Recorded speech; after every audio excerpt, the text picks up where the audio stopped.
ጤና ይስጥልን የተወደዳችሁና የተከበራችሁ የምቹ ሚዲያ ተከታታዮቻችን በያላችሁበት እንደምቆይታችኋል። የዕለቱ ዘገባችን ተጀምሯል። በቅድሚያ ማባይት ነጥቦችን እነሆ። በወጣቷ ላይ የደረሰው ሰቆቃ በቅርብ ጊዜያት በሀገራችን ለተፈጸሙ ግፎች በቂ ማሳያ ነው ሲል እናት ፓርቲ መግለጫ ወጣ። በህገ ወጥ መንገድ ሲንቀሳቀሱ የነበሩ 65 ተጠርጣሪዎች በቁጥጥር ስር መዋላቸው ተሰምቷል። እናንተም የምትሰሙት ይሆናል። በትግራይ ክልል ተቋርጦ የነበረው የጤና መድህን ምዝገባ ዳግም መጀመሩም ተሰምቷል። ሌላኛው መረጃችን ነው። የተወደዳችሁና የተከበራችሁ የምቹ ሚዲያ ተከታታዮቻችን አብራችሁን ስትቆዩ እነዚህንና ሌሎች ሀገር ውስጥና የባህር ማዶ መረጃዎችንም ያደምጣሉ። አብሮነታችሁ አይለየን። በወጣቷ ላይ የደረሰው ሰቆቃ በቅርብ ጊዜያት በሀገራችን ለተፈጸሙ ግፎች በቂ ማሳያ ነው ሲል እናት ፓርቲ መግለጫ ወጣ። መግለጫው በወቅታዊ ጉዳይ ላይ ከመኢአድ፣ ኢሃፓ፣ አማራ ጊዮናዊ ንቅናቄና እናት ፓርቲ የተሰጠም ነው።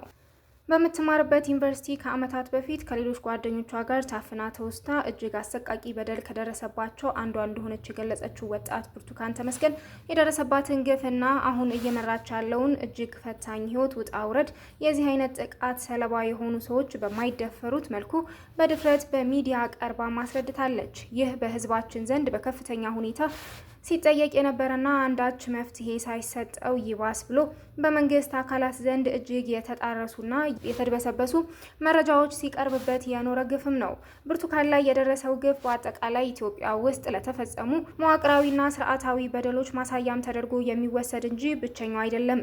በዚህ አጋጣሚ የልጅቷ ደህንነት ተጠብቆና መቋቋሚያ አግኝታ ስለሌሎች ደብዛቸው ስለጠፋ ተማሪዎች አንዳች ፍንጭ የሚሰጡ መረጃዎችን ለማገጣጠም መጣር ሲገባ ልጅቷ ጋር ያለውን እውነት ለማዳፈን ሙከራ ማድረግ የግፍ ተግባር ከመሆኑም ተለይቶ አይታይም ያለው እናት ፓርቲ በትብብር የምንሰራ ፓርቲዎች በወጣቷ ጉዳይ የቅርብ ክትትል እንደምናደርግ ቃል እየገባን ህዝባችን ችግሮቹ ስርዓት ወለድ ሆናቸው በውል ተገንዝቦ እርስ በእርስ ጣት ከመጠቋቋም እንዲወጣና በጋራ እንዲታገል ከከፋው ሰቆቃን በአንድነት እንድትወጣ ጥሪያችንን እናስተላልፋለን ብሏል እናት ፓርቲ። አክሎም መንግስት የብርቱካን መሰል ጓደኞቿን እገታ በቢያንስ ለችግሩ እውቅና ሰጥቶና ህዝብን አስተባብሮ ወደ መፍትሄው መሄድ ሲገባው ማድበስበስን በመምረጡ እስከዛሬዋ ቀን ድረስ ችግሩ ስር ሰዶ ከእለት ዕለትም እየከፋ ነው ይላል። በዚህም በመጋቢት ወር ከአዲስ አበባ ወደ አማራ ክልል እየተጓዘ በነበረ የህዝብ ማመላለሻ አውቶቡስ ላይ በኦሮሚያ ክልል ሰሜን ሸዋ ዞን ጃርሶ ወረዳ ልዩ ስሙ አሊዶር በተባለ ቦታ አሽከርካሪውን ጨምሮ መላ ተሳፋሪዎች መታገላቸውንና ለማስለቀቂያ የሚሆን በነፍስ ወከፍ በሚሊዮን የሚቆጠር ገንዘብም እንደተቀበላቸው መኮንኑን ሰምተናል። በዚህም በተደጋጋሚ እንደተገለጸው መንግስት ተቀዳሚ ተግባሩ የሆነውን የዜጎችን ወጥቶ የመግባት ዋስትና ማስጠበቅ አለመቻል፣ ፍትህ አለመስፈን፣ በሀገር ደረጃ መግደልና ማገት ቀላል እንዲሆን አልፎ ተርፎም ለእነዚህና መሰል ቡድኖች የገቢ ምንጭ ጭምር ተደርጎ እንዲታይ አድርጓል። በትብብር የምንሰራ ፓርቲዎች በእገታው የተሳተፈ የትኛውን ቡድን በንጹሃን ህይወት መቆጠሩን እንዲያቆምና የታገቱ ዜጎችን ያለምንም ቅድመ ሁኔታ በአስቸኳይ እንዲለቀቁም ጥሪ እናቀርባለንም ብለዋል። መጨረሻም በመግለጫው ማጠናቀቂያ ላይ እግዚአብሔር ሀገራችን ኢትዮጵያንም ህዝቦቿንም ይጠብቅም ሲሉም ነው በጽሁፋቸው ላይ ያሰፈሩት። በህገ ወጥ መንገድ ሲንቀሳቀሱ የነበሩ 65 ተጠርጣሪዎች በቁጥጥር ስር መዋላቸው ተሰማ።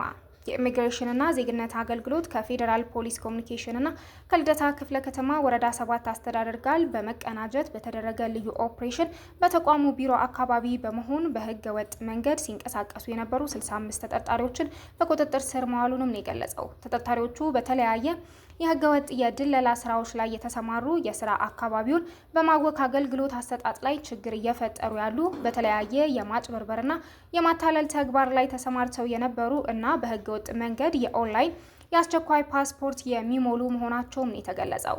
በአጠቃላይ 7 በህገ ወጥ የንግድ እንቅስቃሴ ላይ የተሰማሩ ቤቶች መታሸጋቸውንና 65 ተጠርጣሪዎች በቁጥጥር ስር የዋሉ መሆኑም ነው የተነገረው። እነዚህም መካከል 25ቱ ሴቶች መሆናቸውን ከአገልግሎቱ የተገኘው መረጃ ያመለክታል። በትግራይ ክልል ተቋርጦ የነበረው የጤና መድህን ምዝገባ ዳግም መጀመሩ ተገለጸ። በትግራይ ክልል በነበረው ጦርነት ምክንያት ተቋርጦ የነበረው የማህበረሰብ አቀፍ የጤና መድህን አገልግሎት ምዝገባ ስርዓት ዳግም መጀመሩ የኢትዮጵያ ጤና መድህን አገልግሎት አስታውቋል። በክልሉ የተቋረጠውን አገልግሎት ዳግም ለማስጀመር ከ830 ሚሊዮን ብር በላይ እንደሚያስፈልግም የመቀሌ ክላስተር ማስታወቁም ይታወሳል። አህዱም ይህንን መነሻ በማድረግ በክልሉ የተቋረጠው አገልግሎት ወደ ስራ እንዲመለስ ምን እየተደረገ ነው ሲልም የኢትዮጵያ ጤና መድህን አገልግሎትን ጠይቆ ነበር። በምላሹም በአገልግሎቱ የአባላት አስተዳደርና ሀብት አሰባሰብ መሪ ስራ አስፈጻሚ አቶ ጉደታ አበበ ሰጡት ምላሽ ላለፉት 2 ዓመታት ተቋርጦ የነበረውን የጤና መድህን አገልግሎት ወደ ስራ እንዲመለስ በተጠና ጥናት የህዝቡ ፍላጎት ከፍተኛ ሆኖ በመገኘቱ አገልግሎቱን ለማስጀመር ከክልሉ ጋር በመሆን ሰፊ የንቅናቄ ስራ እየተሰራ ነውም ብለዋል። የሰው ኃይል ቅጥርን በተመለከተና ህግና ደንብን ማውጣትን ጨምሮ አጠቃላይ ሰፊ የግንዛቤ ማስጨበጫ በማድረግ የዝግጅት ስራው መጠናቀቁንም ጨምረው ነው የገለጹት። አክለውም በዚህ ዓመት አዲስ አበባና ድሬዳዋ ከተማ አስተዳደርን ጨምሮ ኢትዮጵያ ውስጥ ባሉት ሁሉም ክልሎች ላይ በሙሉ የማህበረሰብ አቀፍ ጤና መድህን ተግባራዊ ይደረጋል ተብሎ እንደሚጠበቅም በመግለጽ በትግራይ ክልል ሙሉ ለሙሉ ስራውን ለማስቀጠል የአባላት ምዝገባ ስርዓት መጀመሩንም ያስታወቁት።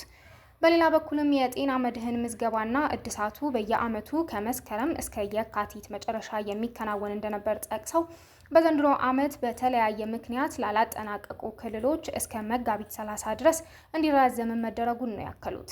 በመሆኑም የማህበረሰብ አቀፍ የጤና መድህን ምዝገባና እድሳቱን ካጠናቀቁ ከአዲስ አበባ፣ ሲዳማ፣ ሐረርና ከማዕከላዊ ኢትዮጵያ ውጭ ያሉ ክልሎች እስከ መጋቢት 30 ድረስ የምዝገባና የእድሳት ስራውን ማጠናቀቅ እንዳለባቸው አሳስበዋል። ኢትዮጵያውያንና አፍሪካውያን የሚሳተፉበት ግራንድ አፍሪካን ራን ስያሜውን በሚመለከት አስጠነቀቀ። በአሜሪካና በሌሎችም ዓለማት የሚገኙ ኢትዮጵያውያን አፍሪካውያንን የሚያሳትፈውና መቀመጫውን በአሜሪካ ዋሽንግተን ዲሲ ያደረገው ግራንድ አፍሪካን ራን ስያሜውን ወይንም ደግሞ ስሙን ሌላ ድርጅት ወይም ደግሞ ተቋም መጠቀም እንደማይችል ነው ያስታወቀው። ተቋሙ እንደ ኢሮፓያን አቆጣጠር በመጪው ጥቅምት 11 ቀን 2025 በአሜሪካ ዋሽንግተን ዲሲ በሚያካሂደው የ5 ኪሎ ሜትር የሩጫ ውድድር ላይ ከሚሳተፉ ተወዳዳሪዎች መካከል በእጣ የ2025 ቶዮታ ኮሮላ መኪና ለመሸለም ዝግጅት ማጠናቀቁንም ነው የተናገረው። የሩጫ ዋና አዘጋጅ ዶክተር ጋሻው አብዛ ውድድሩን አስመልክቶ ለሪፖርተር እንደገለጹት ከሆነ ውድድሩ ዘንድሮ ለ7ኛ ጊዜ በአሜሪካ ዋሽንግተን ዲሲ የሚካሄድ ሲሆን መርሃ ግብሩ በዋናነት በአሜሪካና በሌሎችም ዓለማት የሚኖሩ ትውልደ ኢትዮጵያውያን ዲያስፖራን ጨምሮ አፍሪካውያንን የሚያሳትፍ ነው። ፕሮግራሙ ከአንድ ቀን ሩጫነት የበለጠ ፋይዳ እንዳለውም ያከሉት ዋና አዘጋጁ በተለያየ የህይወት አጋጣሚ የማይገኙ ኢትዮጵያውያንና ትውልደ ኢትዮጵያውያንን በማቀራረብ ረገድም ጉልህ ድርሻ እየተወጣ ስለመሆኑም ጭምር ነው የተናገሩት። ላለፉት 6 ዓመታት በዋሽንግተን ዲሲ ሲካሄድ የቆየው ግራንድ አፍሪካን ራን ከሩጫም በላይ ሆኖ ለኢትዮጵያውያን የዲያስፖራ ማህበረሰብ የመገናኛ ድልድይ በመሆን እንዲሁም የበጎ አድራጎት ድርጅት የገንዘብ ማሰባሰቢያ መድረክ ሆኖ ያገለገለ መሆኑንም ታሳቢ በማድረግ ቅድሚያ ለማህበረሰብ በሚል መርሃ ግብር የዝግጅቱ አጋር ሆኖ ላለፉት 4 ዓመታት የቆየው የአሌክሳንድሪያ ቶዮታ ኩባንያ የ2025 ቶዮታ ኮሮላ ለአንድ እድለኛ ተሳታፊ በሽልማት መልክ የሚያበረክት ስለመሆኑም ጭምር የውድድሩ ዋና አዘጋጅ ዶክተር ጋሻውም ተናግረዋል። በሌላ በኩል ግራንድ አፍሪካን ራን በሚል ተቀራራቢ ስያሜ ሩጫ ለማዘጋጀት ያሰቡ ተቋማት እንዳሉ ያስታወሱት የውድድሩ ዋና አዘጋጅ ስሙን መጠቀም በሕግ እንደሚያስጠይቅም ነው የተናገሩት። በቅርቡ ግራንድ ኢትዮ አፍሪካ ራን በሚል ስያሜ በኢትዮጵያና በሌሎችም የአፍሪካ ሀገራት እንዲሁም ከተባበሩት አረብ ኤሚሬቶች ጋር በመተባበር የሩጫ ውድድር እንደሚዘጋጅ አርብ የካቲት 28 ቀን 2017 ዓ.ም በስካይላይት ሆቴልም መግለጫ መሰጠቱም ይታወሳል። ከግራንድ አፍሪካ ራን የሚለውን ስም በዓለም አቀፍ ደረጃ ለመጠቀም ህጋዊ ምዝገባና ፍቃድ ያለው ግራንድ አፍሪካ ራን የሚያዘጋጀውና ተቀማጭነቱን በአሜሪካ ዋሽንግተን ዲሲ ያደረገው ቫ ኮኔክሽን ተቋም ብቻ መሆኑንም ዶክተር ጋሻው ተናግረዋል። ከዚህ ውጪ ስሙን መጠቀም እንደማይቻል ያከሉት ዋና አዘጋጁ ጉዳዩ በህግ ተጠያቂ የሚያደርግ እንደሆነም ነው የተገለጸው። ግራንድ ኢትዮ አፍሪካ ራን በሚል ስያሜ ሩጫ ያዘጋጁት አካላት ከስሙ ጋር ተያይዞ ንግግር ተደርጎ መጠነ የስያሜ ለውጥ ተደርጓልም ብለዋል። በዚሁ መሰረት እንደ ኢሮፓያን አቆጣጠር ሚያዝያ 5 እና 6 ቀን 2025 በዱባይ ይደረጋል ተብሎ የታሰበው ሩጫ ኢትዮ አፍሪካ ራን በሚል ውድድሩ እንደሚከናወንም ነው የተገለጸው። ሩሲያና ዩክሬን ጥቁር ባህር ላይ የተኩስ አቁም ለማድረግ ተስማሙ። ሩሲያና ዩክሬን ጥቁር ባህር ላይ የሚያደርጉትን ጦርነት የሚያስቆም የተኩስ አቁም ስምምነትን ፈርመዋል የተባለው ሀገራቱ ሳውዲ አረቢያ ውስጥ በየግላቸው ከዩናይትድ ስቴትስ ጋር ባደረጉት ስምምነት ነው የተኩስ አቁሙን ለማድረግ የሚወሰኑት። ዋሽንግተን ስምምነቱን አስመልክቶ ባወጣው መግለጫ ሁሉም ወገኖች አስተማማኝና ዘላቂ ሰላም ለማምጣት ይሰራሉ፣ አስፈላጊ የሆነ የንግድ መተላለፊያም ይከፈታልም ነው ያለው። ዋይት ሀውስ በመግለጫው ሁለቱ ሀገራት ከዚህ በፊት የገቡበትን የኃይል ማመንጫ መሰረት ልማት ላይ ጥቃት ያለማድረስ ስምምነት ለማጠናከር መስማማታቸውንም ነው ያከለው። ነገር ግን ሩሲያ የጥቁር ባህር የተኩስ አቁም ስምምነት ተግባራዊ የሚሆነው የምግብና ማዳበሪያ ንግዷ ላይ የተጣሉ ማዕቀቦች ሲነሱ መሆኑንም ነው ያስታወቀችው። የአሜሪካ ባለስልጣናት በሪያድ ከሩሲያና ከዩክሬን ባለስልጣናት ጋር በተናጥል ድርድር ሲያደርጉም ቆይተዋል። የሩሲያና የዩክሬን ተወካዮች ቀጥተኛ ድርድርም አላደረጉም ነው የተባለው። የዩክሬኑ ፕሬዝዳንት ቮሎዲሚር ዜሌንስኪ በጥቁር ባህር ላይ የተኩስ አቁም ስምምነት ለማድረግ የተገባውን ስምምነትም አወድሰዋል። ስምምነቱ ተግባራዊ ይሆናል የሚለውን ለማወቅ ጊዜው ገና ቢሆንም ውይይቶቹ መደረጋቸውንም መልካም ነው የተባለው። ትክክለኛው እርምጃ ነው ሲሉም ከኪየቭ ለጋዜጠኞችም ተናግረዋል። ከዚህ በኋላ ማንም ዩክሬን ሰላም ለማምጣት በሚደረገው ጥረት ወደፊት እየተጓዘች አይደለም ብሎ መውቀስ አይችልምም ሲሉም ነው ያከሉት። የአሜሪካው ፕሬዝዳንት ዶናልድ ትራምፕ ከዚህ ቀደም ዜሌንስኪ የሰላም ስምምነት እንዳይደረግም አግደዋል ሲሉም ወቅሰው ነበር። ሩሲያም ስምምነቱ ተግባራዊ እንዲሆን የተጣሉባትን ማዕቀቦች መነሳት እንዳለባቸው ማሳስባለች። የሩሲያ ባንዲራ ያላቸው መርከቦች ምግብና ማዳበሪያ ይዘው እንዳይንቀሳቀሱ ማዕቀብ እንደተጣለባቸውም ይታወሳል። ስምምነቱ ጀምሮ ተግባራዊ እንደሚደረግ ዋይት ሀውስ ያወጣው መግለጫም አይጠበቅም። ሩሲያ ላይ የተጣለውን ማዕቀብ ስለማንሳት የተጠየቁት ዶናልድ ትራምፕ ሁሉንም እየተመለከትናቸው ነውም ብቻ ብለዋል። ዜሌንስኪ ይህ ደካማ አቋም ነው ሲሉ ከኪየቭ በሰጡት ጋዜጣዊ መግለጫም ተናግረዋል። አክለውም ሞስኮ ስምምነቱ የማታከብር ከሆነ ሩሲያ ላይ ተጨማሪ ማዕቀብ እንዲጣል ለማድረግ እንዲሁም ከአሜሪካ ወታደራዊ ድጋፍ ለማግኘትም ጥረት እንደሚያደርጉም ነው የተገለጸው። ፕሬዚዳንቱ ሩሲያ ስምምነቱ ተግባራዊ የሚደረገው ማዕቀብ ሲነሳ ነው ስትልም ቀጥፋለች ሲሉም ነው የወቀሱት። የዩክሬንና የሩሲያ የስንዴና የተለያዩ የምግብ ምርቶች ላኪ ሀገራት ሲሆኑ በጦርነቱ ምክንያትም የስንዴ ዋጋ መናሩም የሚታወስ ነው። ትራምፕና የደህንነት ተቋማት ኃላፊዎቻቸው ሚስጥራዊ መረጃ በሲግናል ተልኳል መባሉን አጣጣሉ። የአሜሪካው ፕሬዝዳንት ዶናልድ ትራምፕና የደህንነት ተቋማት ኃላፊዎቻቸው ሲግናል በተባለው የመልእክት መላኪያ አማካኝነት ሚስጥራዊ መረጃ ተልኳል መባሉን አጣጥለዋል። አንድ ጋዜጠኛ የደህንነት ኃላፊዎች የሚነጋገሩበት ቡድን ውስጥ መግባቱ የደህንነት ስጋት እንዳልሆነም ባለስልጣናቱ እየተናገሩ ይገኛሉ። ዘአትላንቲክ የተባለው መጽሔት ዋና አርታኢ የአሜሪካ ከፍተኛ የደህንነት ባለስልጣናት የሚነጋገሩበት የሲግናል ግሩፕ ውስጥ ገብቶ መረጃ መስማቱን ተከትሎ የትራምፕ አስተዳደርም ትችት እየቀረበበት ይገኛል። የደህንነት መስሪያ ቤት ኃላፊዎቹ በዚህ የሲግናል ግሩፕ አማካኝነት የየመን ሁቲ አማጽያን ላይ ስለሚደረግ ጥቃት ሲነጋገሩም ጋዜጠኛው ተመልክቷል ነው የተባለው።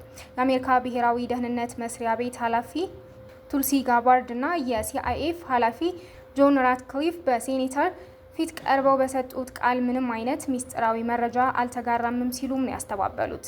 የመከላከያ ሚኒስቴር ፒተር በጉዳዩ ምክንያት በርካታ ወቀሳ ቢቀርብባቸውም በሴኔት ፊት ቀርበውም ቃል አልሰጡም ነው የተባለው።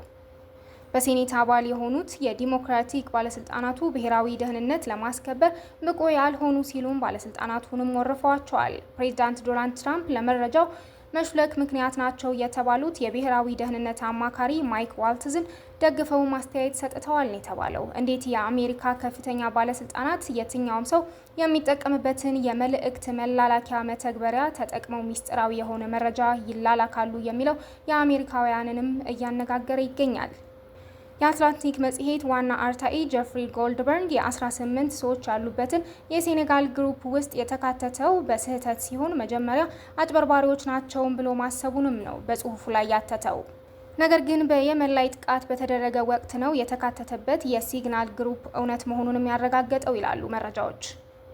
አሜሪካ ከ2 ሳምንታት በፊት በየመን በፈጸመችው ጥቃት 53 ሰዎች የተገደሉ ሲሆን አሜሪካ ጥቃቱ ኢላማ ያደረገው በኢራን የሚደግፉ የሁቲ ታጣቂዎችንም ነው ብላለች። ቢሆንም ግን ጋዜጠኛውን የወረፉት ትራምፕ ወደ ሲግናል ግሩፕ ሊካተት የቻለው ከዋልት ረዳቶች መካከል አንድ ሰው በስህተት ስላስገባው መሆኑንም ነው የጠቆሙት።